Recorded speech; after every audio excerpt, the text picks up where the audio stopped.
भागवत जी के समक्ष सभी 16,100 पटरानियां स्वयं वज्रनाभ जी बैठे और स्वयं परीक्षित जी विराजमान हुए। और जैसे ही उद्धव जी कथा कहना आरंभ हुए, उसी समय क्या हुआ, हस्तिनापुर से खबर आई कि हे राजन, हे परीक्षित जी, आपके राज्य में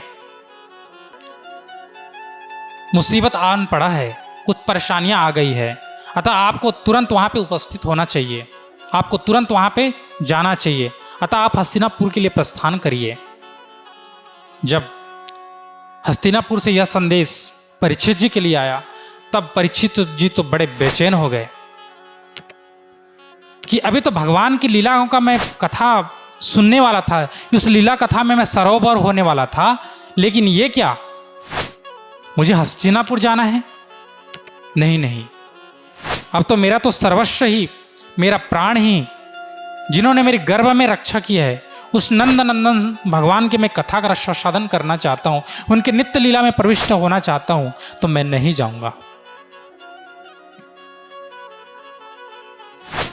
परीक्षित जी ने मना कर दिया। जब यह बात उद्धव जी ने सुना तो उद्धव जी ने कहा कि हे परीक्षित, तुम राजा हो और तुम्हें राज्य करना है, अपने शासन को, अपनी प्रजा को संभालना है, तुम्हारा ये कर्तव्य अपनी प्रजा को सुरक्षा देना,